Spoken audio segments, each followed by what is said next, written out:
And so there's this sort of widespread, unspoken belief in B2B marketing that somehow marketing is a vending machine. And the reality is that marketing isn't a vending machine. Marketing is a slot machine, and what we need is to know the odds.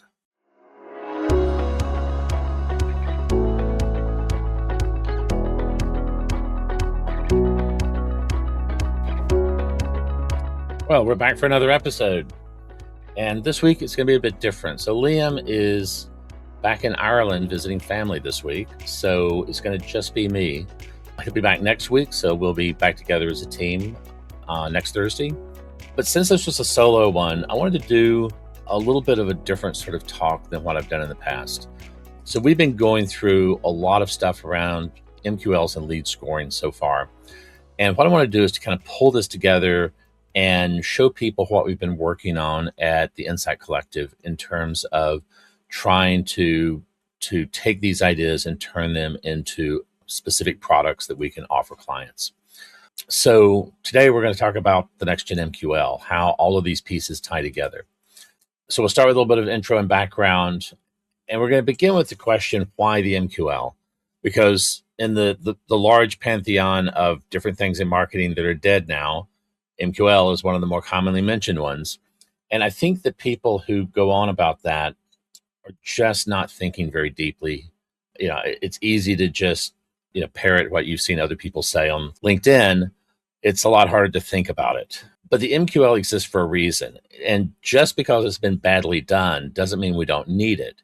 So again, it's like if you have a flat tire on your car, you don't say the car is dead, we need to bury it. You fix the flat tire. And so that's what we're trying to do here is instead of tossing the car because because a tire is flat, we're going to fix the car and figure out what we can do. The core issue with MQL is of the leads we pull in, we need to understand which are worth investing sales resources into. Sales is a very, very expensive process. Marketing can operate 1 to 1,000, 1 to 10,000, 1 to 1 million, 1 to 10 million. Sales, everything that happens in sales is one-to-one. You can't have, a salesperson simultaneously, progressing 100 deals, on one phone call. So sales is a significant increase in investment for the company. And so as long as marketing is responsible for sales pipeline, and again, this is primarily a B2B thing, where you've got a separate sales organization, but as long as marketing is responsible for the sales pipeline, then the MQL is going to be needed to know what becomes pipeline. Otherwise, you're just either dumping everything over to sales and telling them it's their problem, which doesn't solve the problem, it just pushes it downstream, or you're just randomly throwing stuff over the wall. The other thing here is that marketing, like poker, and we'll talk about how marketing in many ways is like betting, is like poker, has two choices. We have a lead and we can either raise or fold. So do we choose to put more money on the table by investing sales resources, or do we fold and put the lead back into our marketing sequences? All the blather about the MQL is dead doesn't help you solve this question. And this question is never, ever going to go away. We have a contact record. Do we keep marketing to them, or do we have evidence that it is worth making the substantial investment of putting them into a sales process? The other problem that we have is we've got very limited information that we can make this decision on, but we have to decide solely on the information available before the lead enters the sales process. Once it gets into the sales process, they're going to very quickly have additional information. But the whole point here is we have to decide what's worth throwing over into the sales process with the information we've got at that moment in time. And there's a lot of stuff around lead scoring that's really fanciful thinking, where people are sort of imagining, they would like to know certain things, and they're just imagining that they're figuring this out, and they really aren't. And this is part of why, if we look at, say, the Gartner's B2B benchmark statistics, what they show is about 5 or 6% of MQLs ever make the progression to a sales qualified lead. Which literally means 95% of the crap you're throwing over the wall, you should not have. So this is not a very good track record. And typically the close rate on these things, are going to be down around 1%. So 99 of those MQLs, of those leads you declared are sales ready, actually end up becoming sales. And that is a very, very poor track record. And the question is, can we do better? And the key to this is the lead scoring system. We have to have some way to make the decision that, this account is more likely to be worth that in sales investment than this other account. And again, we're ultimately scoring the account, not the lead. But the lead is what gets passed to sales. Salespeople do not talk to disembodied corporations. Salespeople talk to human beings. And so, we have to pass a lead, but what we're scoring is the account. And so this also knocks down one of the other kind of, I think, sillier arguments about, MQLs are dead. They need to be replaced by marketing qualified accounts. Well, the problem is, if we don't have any way to score the lead, we don't have any way to score the account either. And ultimately, the lead is what gets passed over. The account comes along for the ride.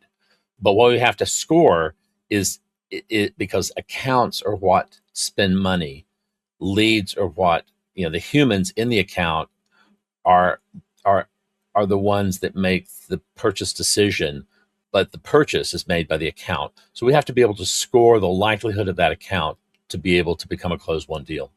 And so really that lead score should represent the totality of the information available, not the information we would like to have, not the information that, if we were an omniscient godlike being, we would know, but the information that we actually have in our hands as real life human beings. Again, you see people go off into weird flights of fancy, especially in areas like ABM, where they're imagining you just need to, target each member of the buying committee with exactly the right message at exactly the right time. And the question is, how do you know who's on the buying committee? How do you know their names? How do you know what they're thinking? We know that de-anonymization is extremely difficult at the level of the individual. That, we can do 60, 70% de-anonymization at the account level, but you're down around 5, 6, 7% de-anonymization, reliably at the level of an individual. So yes, if you're a godlike being with who knows all, sees all, hears all, and can read our thoughts, then yes, you will magically use your godlike powers to know exactly who's on the buying committee by name and exactly what message they need to hear.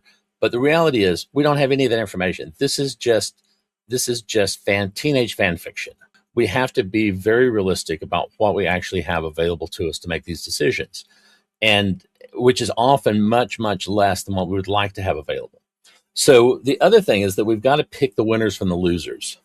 So, it has to encapsulate not only what we know about our history of closed won deals, but more specifically, how those closed won deals look different than the closed lost deals. And this is one of the great, great failings of the whole lead scoring and MQL process, and also the process of things like lookalike list and target account list. That the typical way that you develop something like a lookalike list or target account list is you take a list of all the accounts that were closed won and you upload them to an ad platform, and the ad platform will give you a target account list or a set of lookalike list. The problem is, just because there are things that are similar among those lookalikes or are similar among those accounts that you closed doesn't mean that this is useful information. And one of the examples I give is that the most reliable predictor of what you'll find if you look at closed won accounts is that every one of these accounts has vowels in their name. So, by this logic, all we would need to do is to create a list of other accounts that also have vowels in their name, and we will now have a lookalike list that matches our closed won list. Now, the problem is, so does all of the closed lost deals. Just because you see a pattern in your closed won, that is meaningless, useless information. The only patterns that matter is I see the pattern in the closed won deal, but I do not see a matching pattern in the closed lost deal. And therefore, this becomes a signal that allows me to reliably separate out a potential win from a potential loss. And the other thing is, it can't be a subjective scoring system. And this is the other great I think, original sin of lead scoring is lead scoring systems are largely based on people sitting around making crap up, people sitting around making guesses. So why is downloading an ebook worth 10 points and visiting a pricing page worth 2 points?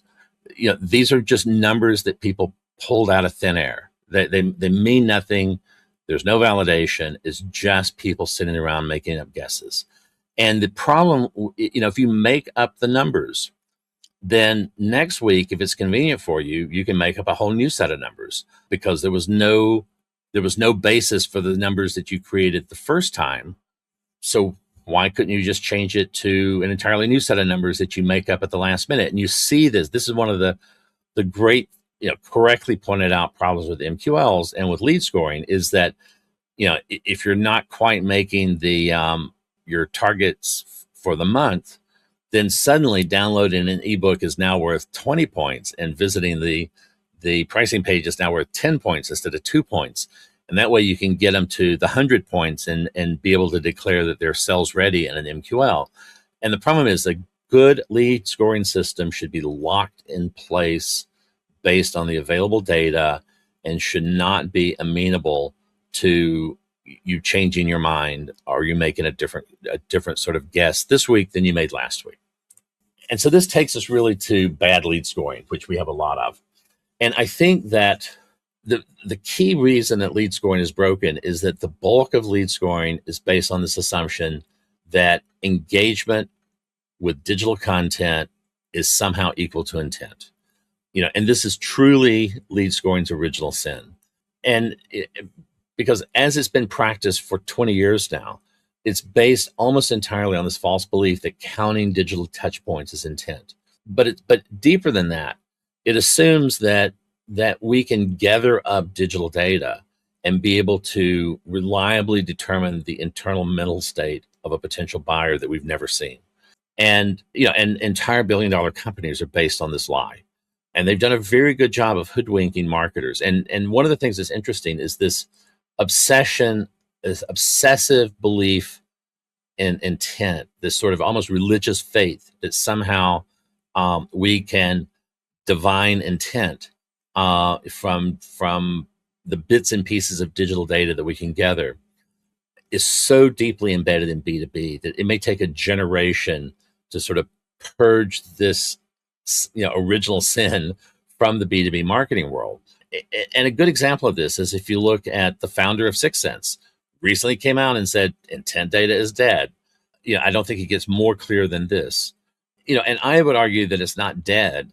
The problem with intent data it was never alive. It never ever worked from day one. And I think anyone who has been spending $250,000 a year on a 6 Sense account for the last several years has an intuitive sense that a lot of the stuff they're getting just doesn't really seem to ever line up with what actually comes out the other end of sales.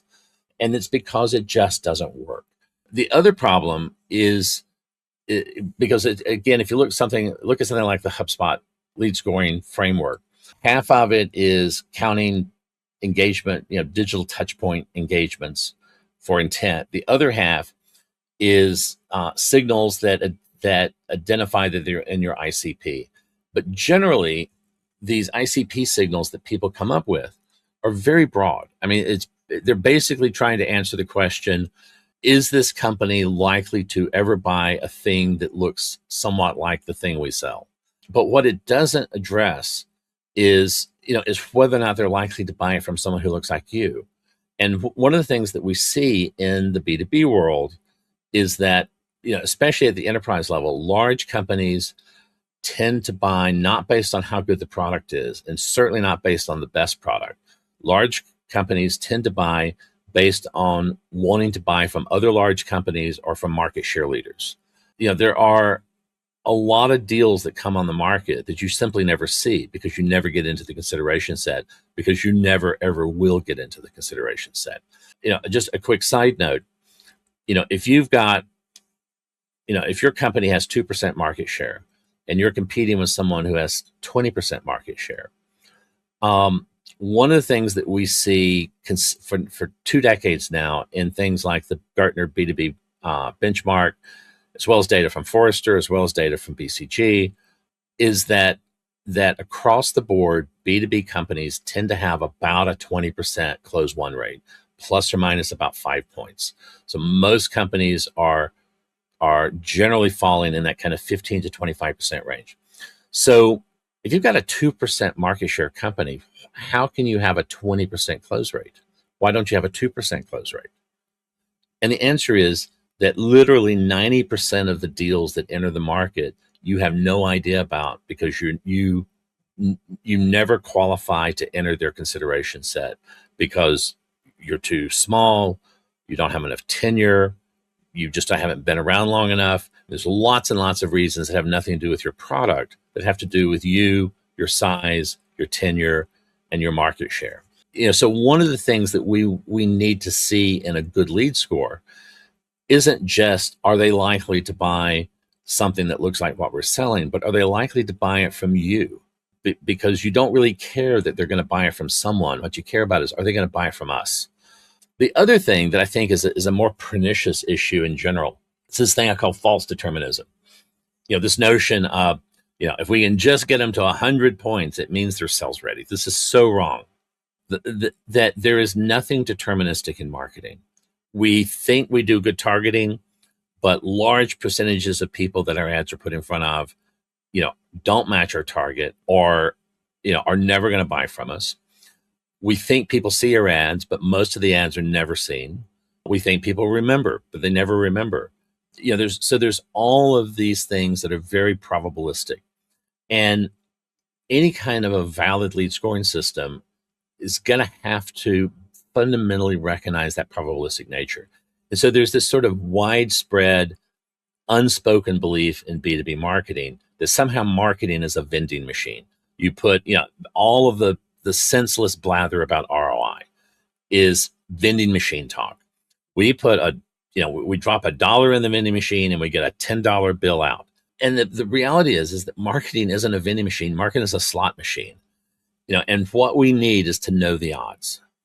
So in an ideal world, what should an MQL mean?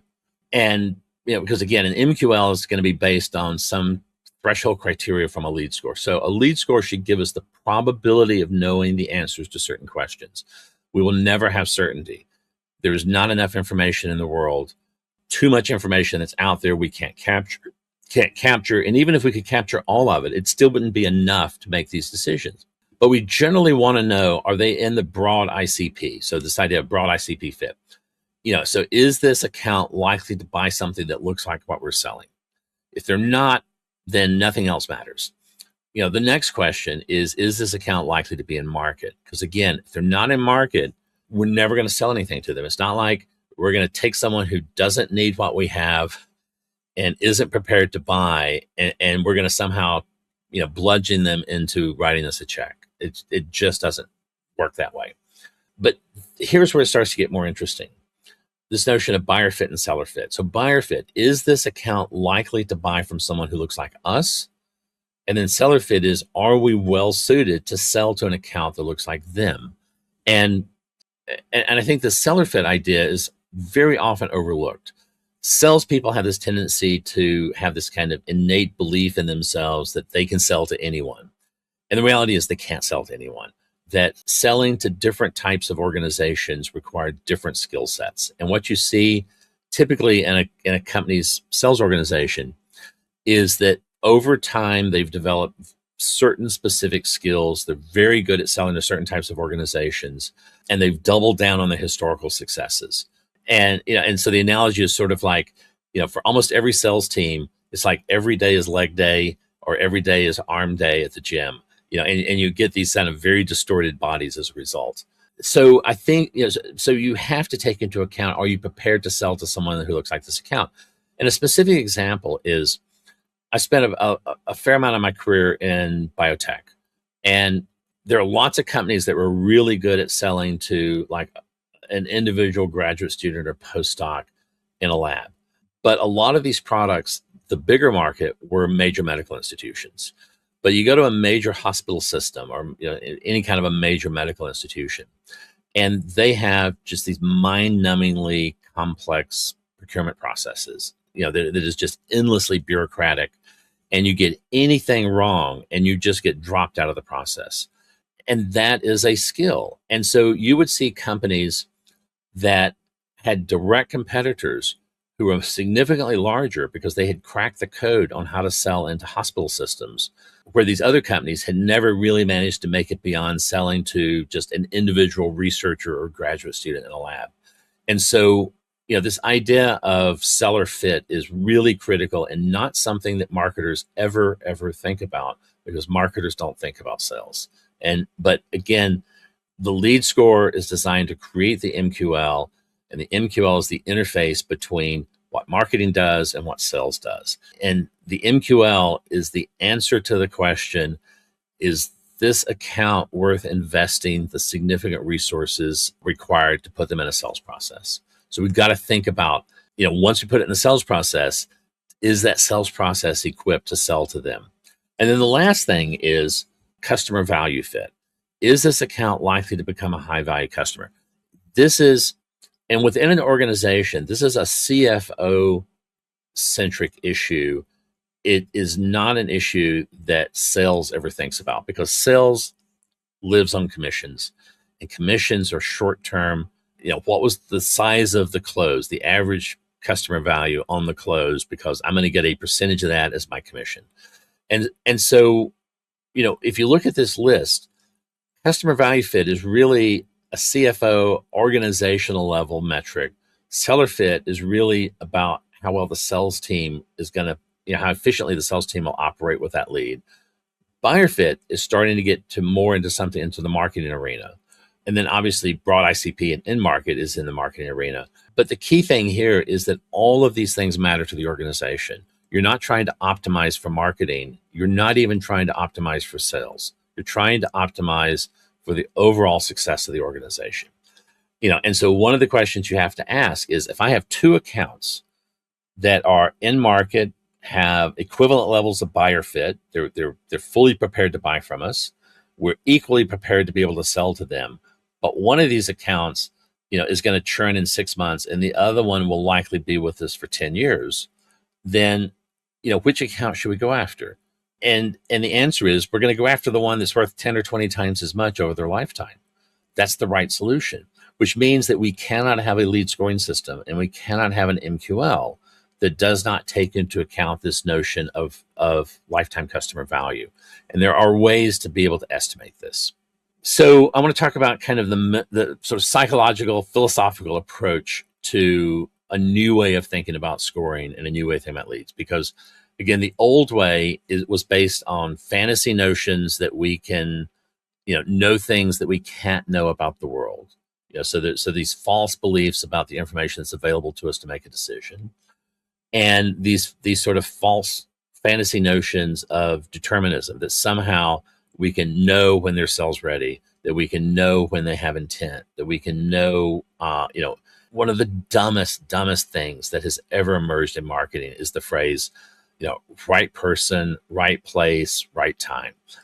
You don't know those. This is like putting dollars in a slot machine. You can't know any of these things with any certainty. At best, you can know them kind of probabilistically. The important thing is we need to know the odds. If marketing is a slot machine, then we want to play the one with the best odds, or we want to get a better slot machine. So, and lead scoring is really about, we want to make decisions with better odds. So how can we predict the future value of a lead? The mirror image of this is ICP determination and account targeting. And a good scoring system should fully be able to inform you about your effective ICP, and should totally drive your account targeting. If you want leads with better lead scores, then do different marketing so that you're targeting the accounts that will give you those better lead scores. And so this is the idea of, we want to do things that improve the odds. So how can we produce leads with better future value? And this is this notion of either, we want to figure out which slot machine has the best odds, or we want to get a better slot machine. So this leads us to the question of, what can we know? So we talked about what we would like to know, but the real question is, is what can we actually know with the information that we have available and with the uncertainty that we have in that information. And so the important thing, and this is another one of these kind of original sins in marketing, that you hear this really, really not dumb, not well thought through statement of, I'm a data-driven marketer. If you're a data-driven marketer, that tells me you are really on the road to failure, because the question isn't about how much data we have. The question is about how much information is in the data and how much of that information we can get out. So the thing that I've always said is that data is not information. Data is a bucket. Data is the bucket that information comes in, and that bucket may or may not contain any small amount or large amount of information, but it is just a bucket. And so if you are obsessed with, we need more data, and this is one of the big obsessions right now with AI is, well, AI can see all of these touch points that we miss. The problem is there any information in those touch points you missed? Is there any net new information that you did not already have from the touch points you already had?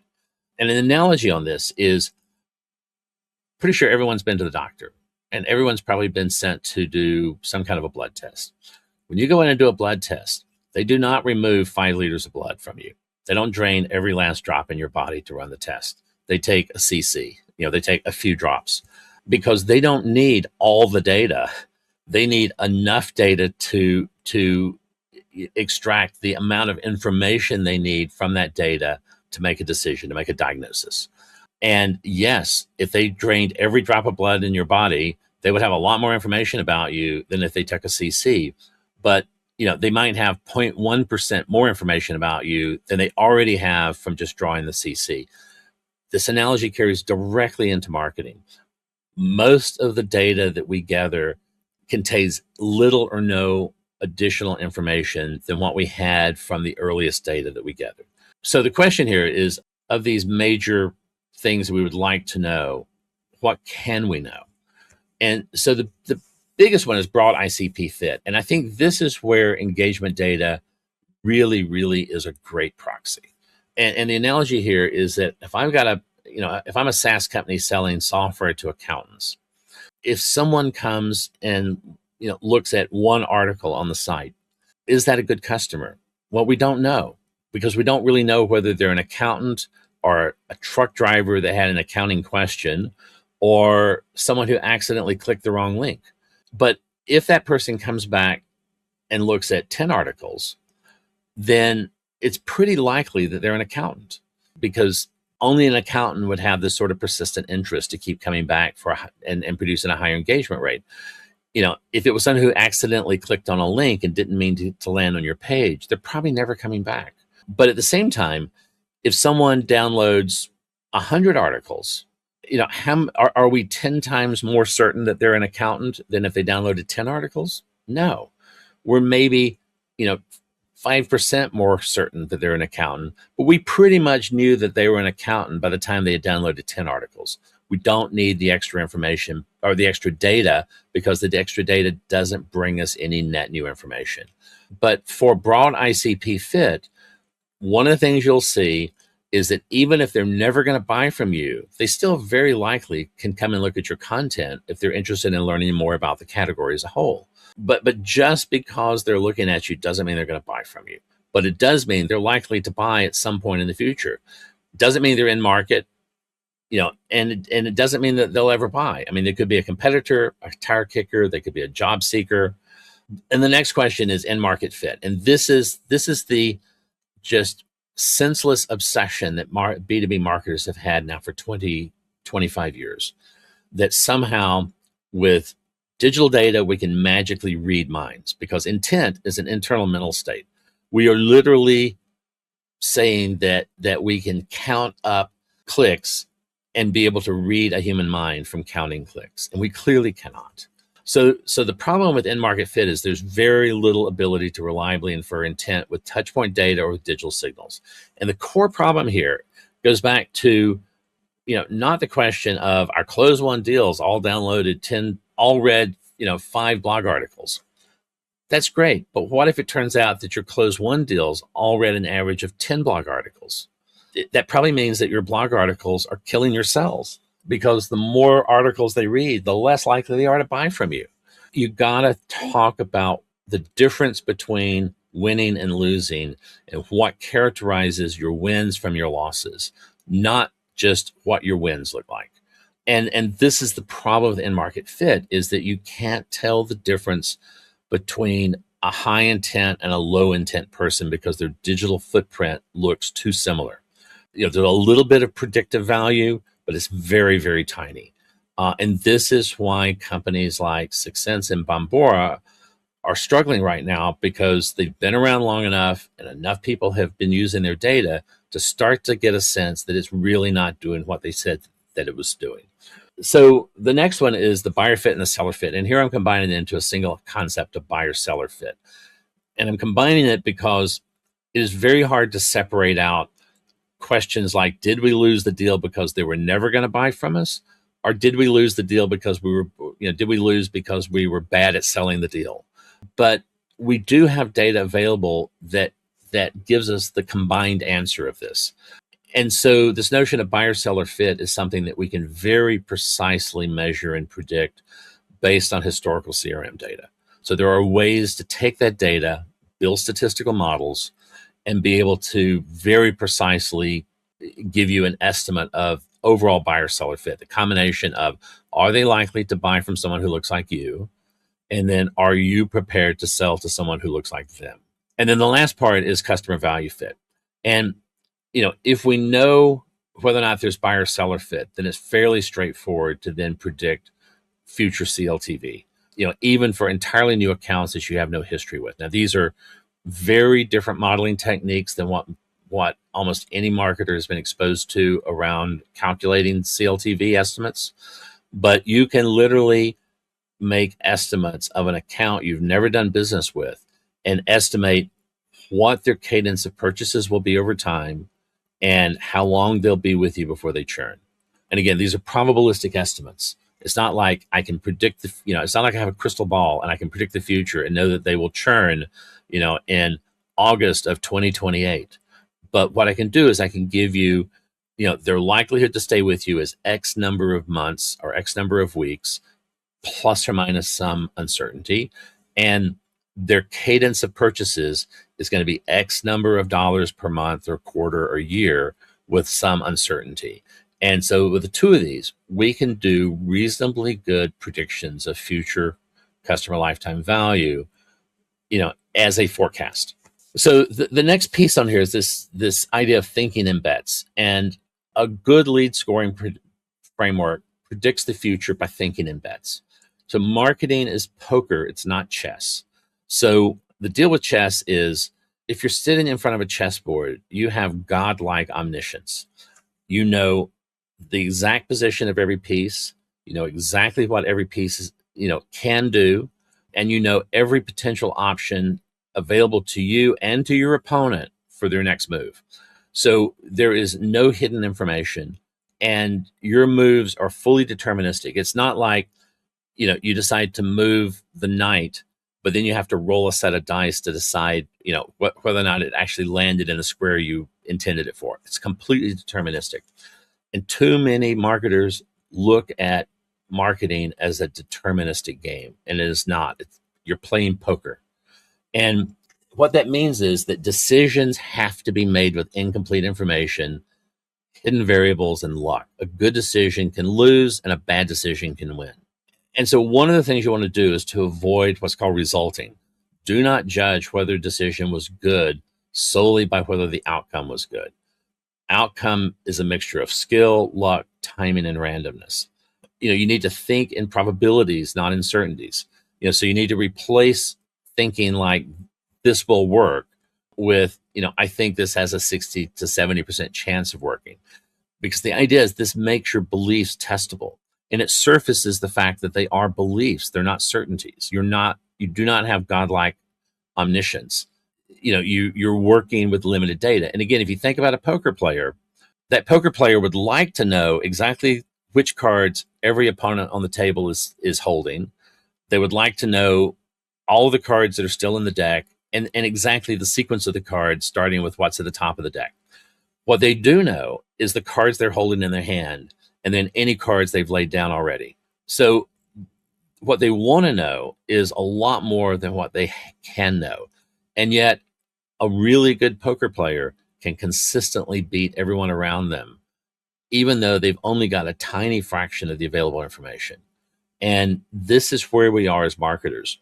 We can, if we acknowledge the fact that we have very limited information, that most of what we want to know we cannot know, but we're going to make the absolute best decision with what we have available to us to know, then you've got a chance to dramatically outperform your competitors. So the other thing here is you want to separate decision quality from outcome quality. You can make a great decision and still have a bad outcome. And again, you see this in poker games. Most hands played by most professional poker players lose, but they only need to win often enough to be able to pull more money out than they put in. And again, salespeople intuitively understand this. Salespeople know that every account they call on is rolling the dice, and that, they know that there's about a 1 in 5 chance they're going to close that deal, and about a 4 in 5 chance that all of their efforts are going to be wasted. And that goes back to that sort of rough average of 20% close won rate. And so the other thing is we want to distinguish luck from skill. So a win doesn't prove skill. And this is, again, another big problem with marketing. You see these just silly posts on LinkedIn about, this is my framework, where we created $14 trillion of pipeline. And, and you look at this stuff and it's like, this is stuff everyone else is doing. There's nothing new here. If you're lying to me about your $14 trillion of pipeline, or there's other things going on that maybe you aren't even consciously aware of that's actually driving this. So you can't just assume that I did a bunch of stuff and there were some wins, therefore the stuff I did created the win. You've got to understand that a win does not prove skill and a loss does not prove incompetence, that you need repeated decision-making over time and a clean feedback loop. Again, we're playing poker, not chess. So a few ideas here. So the campaign generated pipeline, so the strategy was good, is not necessarily true. It may have worked not because of what you did, but despite of what you did. Do not ask, did this lead campaign account win? Ask, given what we knew at the time, was that the right probabilistic bet, and were our probabilities well calibrated? And the key thing here is that a lead score is not a truth score; it's a probability estimate. And this is a fundamentally different way of thinking about lead scoring and MQLs, but it's the only approach that aligns with the uncertainty in the world and with the significant lack of available information that we have available to us compared to what we would like to know to make the perfect decision.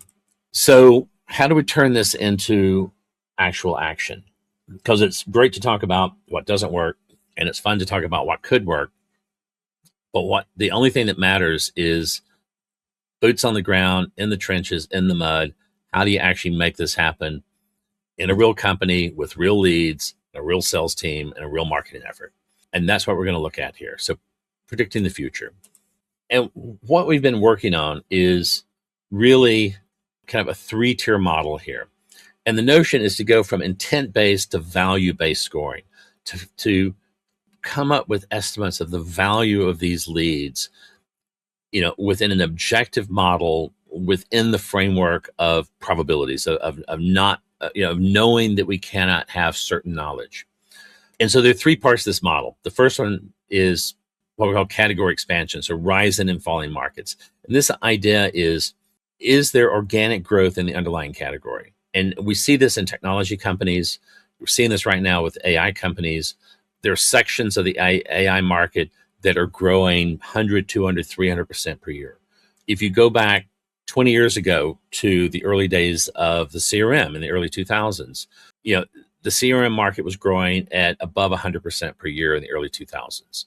And what happens is if you're in a growing market, we can know things about buyer intent. But so there's the widely used 95-5 rule.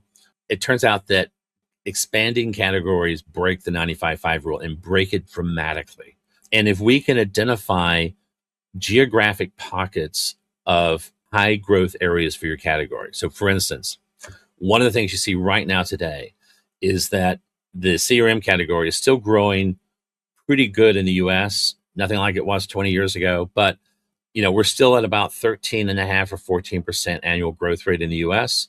In the UK, it's about 2%. What that means is in the UK, about 5% of their market is in market at any given time. The US, what that means is about 8 or 10% of the market. So almost twice the fraction of the market is in market, because when a category expands, we're not just selling replacement products to people who had bought previously, but we're selling to people who had never bought before. Right now, there are still hundreds of thousands of companies in the US that don't have any kind of a CRM system. They're running it with Excel spreadsheets or sticky notes or Rolodexes. And so there are still a lot of companies coming into the market, even now, even 25 years later, buying CRM systems for the first time. And that's where you have this expanded fraction of in-market buyers.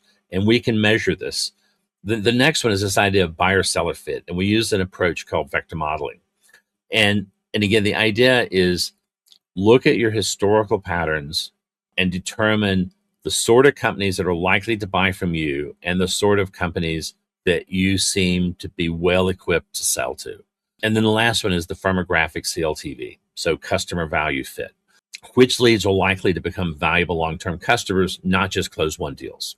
So on the category expansion, this idea of rising and falling markets predict what fraction of leads are in market and have buying intent. So at this point, almost everyone's heard of the 95-5 rule, but the 95-5 rule, the unstated assumption, and this is a real criminal flaw in the people who originally pushed this, is that the 95-5 rule assumes stationary markets. It assumes you're working in a category that doesn't shrink and doesn't grow, where you never have a new customer come in and you never have an old customer leave, and every single sell is simply reselling to someone who's coming back in market to buy again. And given that constraint, the 95-5 rule is pretty predictive.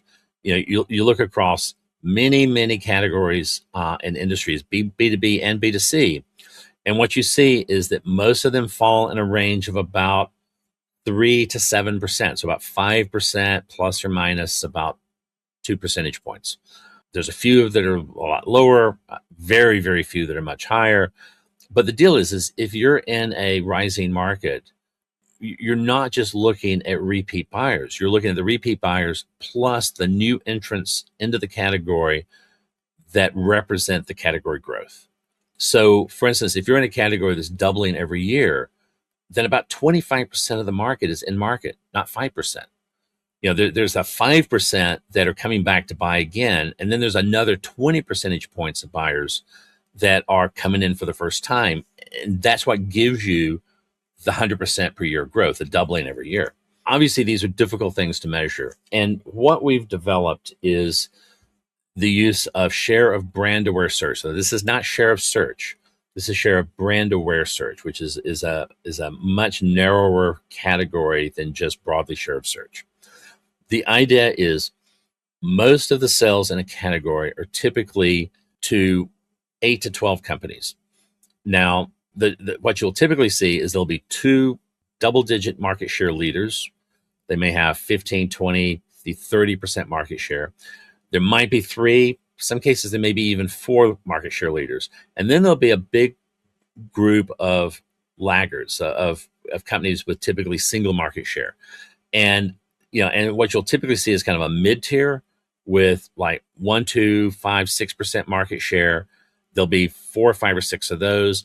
And then there might be 1,000 other companies that have a fraction of 1% and just don't add up to enough sales to even track. You see this in CRM.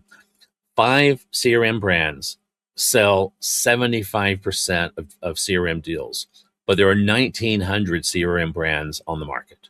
But the idea here is we're looking for people who are basically going into search or AI, because we can also see some of this, we can pull AI data as well. But we're looking for people that are going in and doing brand aware search, so they know that company X already exists as a seller in the category, and they're looking for something associated with company X, the brand name, the product name, the company name, a tagline, a unique phrase that uniquely is associated with that company.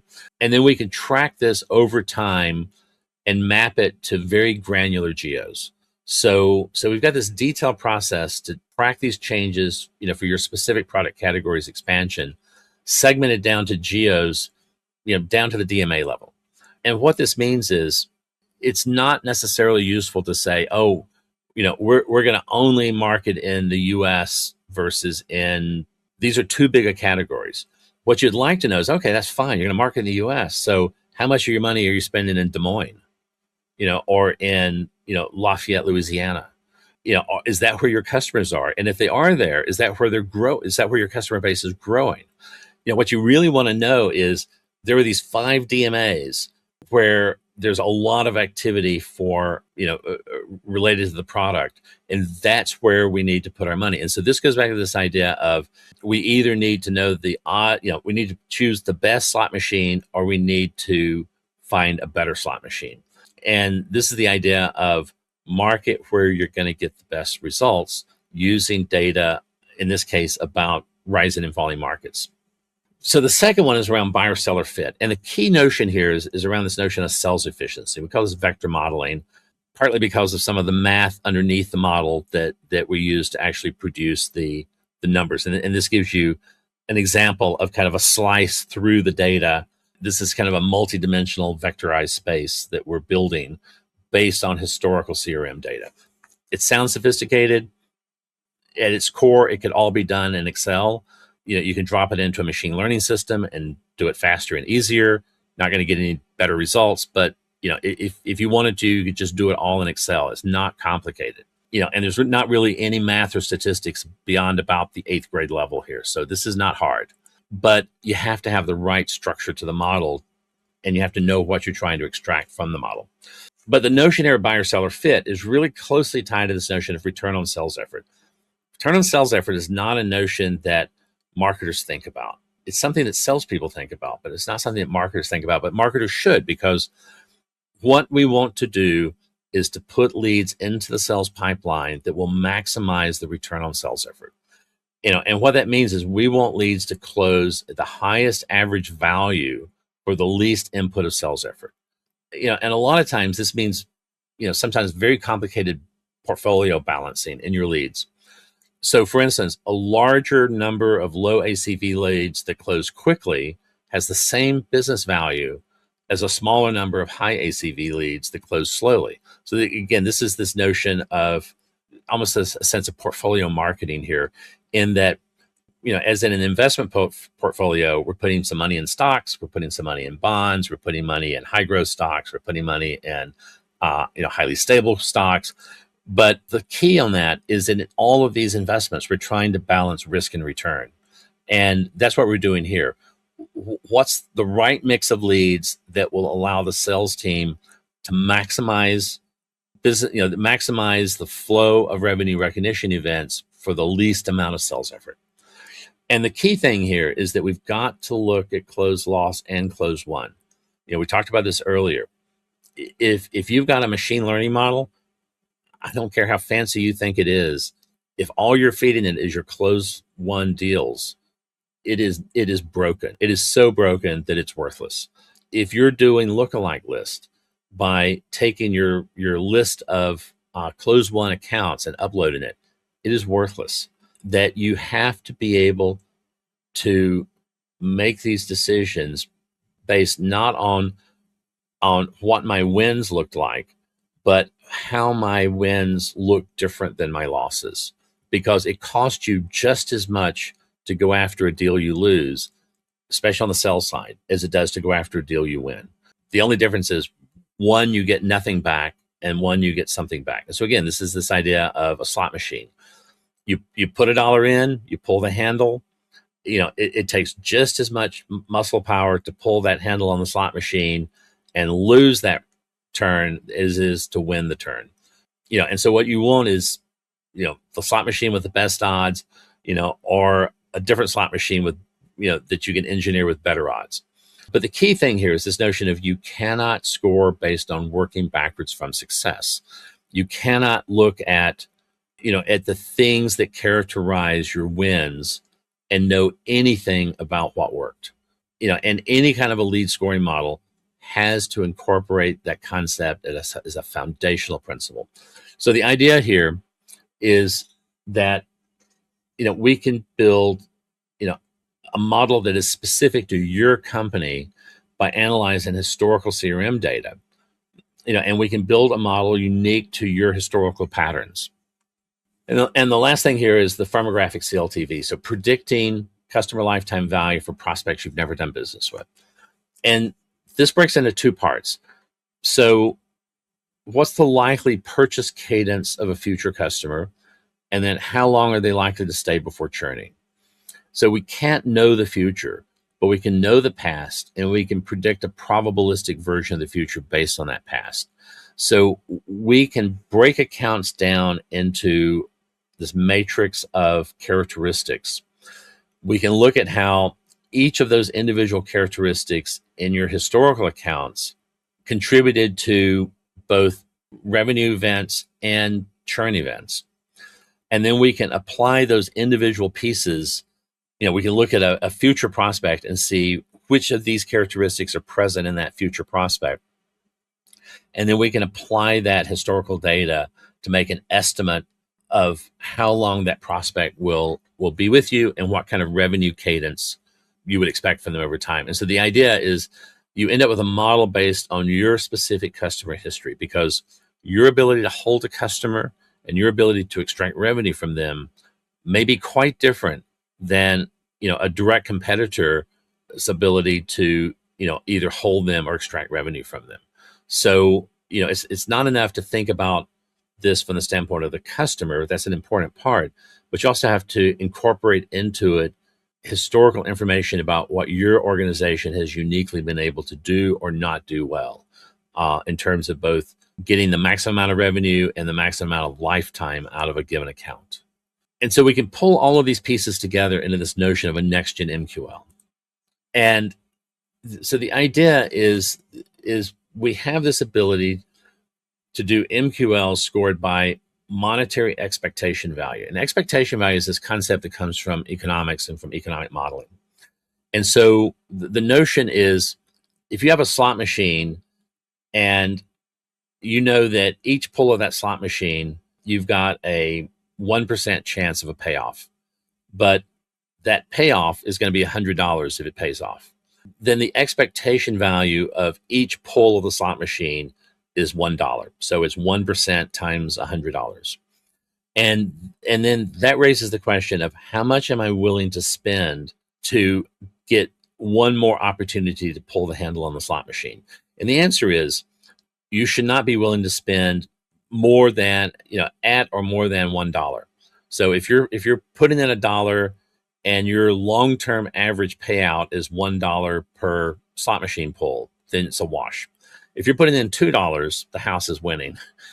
If you find a slot machine where you can put in 50 cents, but you have a $1 expectation value for each slot machine pull. And again, it doesn't mean you win $1 each time. It means that over a long period of time, you will win more and lose a lot. You'll win some, but the rate of your winnings over time is going to be an average of about $1 per pull.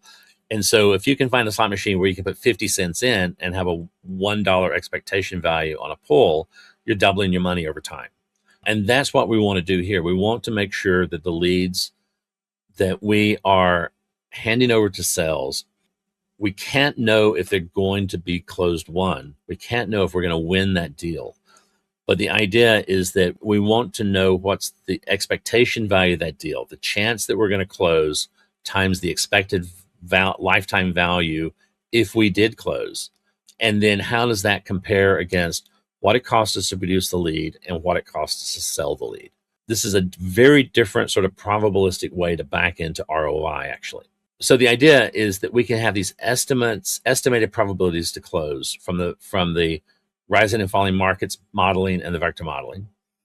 And then we can use the Firmographic CLTV modeling to predict expected lifetime value if this lead were to become a customer.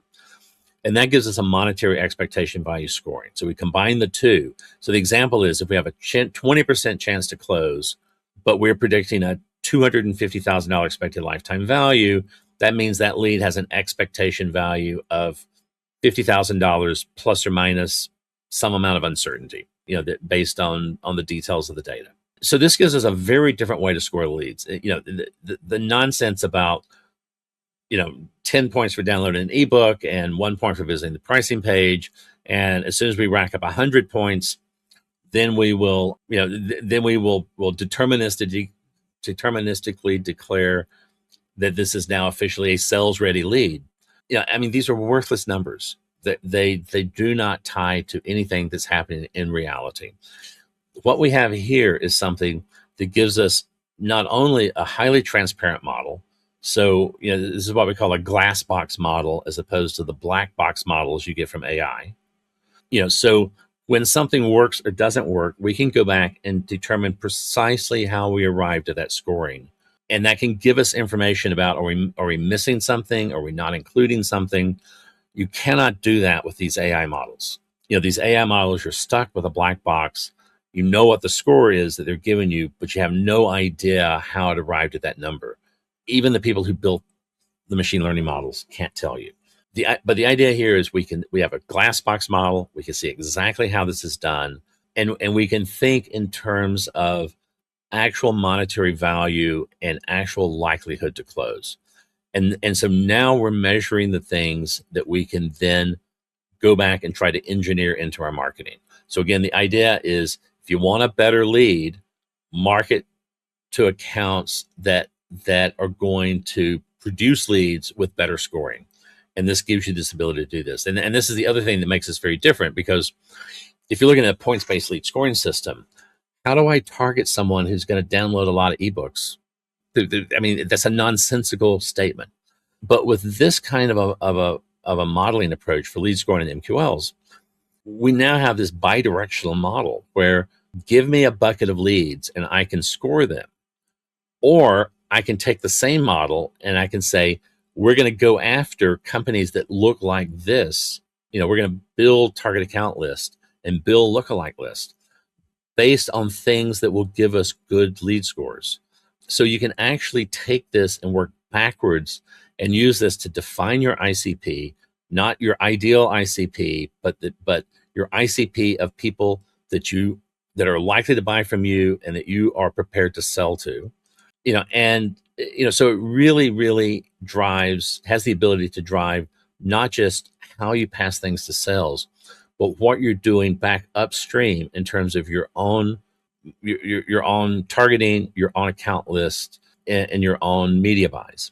So coming to the end here, where to learn more. If you want a copy of the presentation deck or the talk, or you're interested in early access to the NextGen MQL, here are the contacts. So if you have any questions, email me directly. I'll be happy to answer any questions, or DM me here on LinkedIn. DMing me is probably even better. Or you can look at all of this information, including this deck, at this URL. And this URL is in the comments underneath the event page. So just look in the comments and you'll have that link.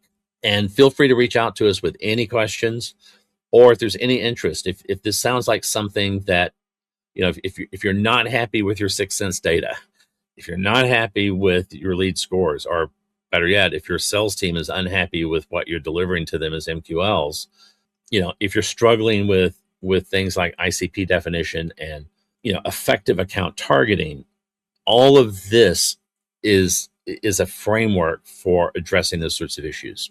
So feel free to reach out to us. Again, my name is Dale Harrison. I'm the Chief Strategy Officer at the Insight Collective. And the Insight Collective, we do lead generation for B2B technology brands. And, obviously this is an important new, area of development for us, and something that I think can really fundamentally move the needle on how marketers, B2B marketers, interact with sales and are able to transparently produce better value through their efforts. Thank you.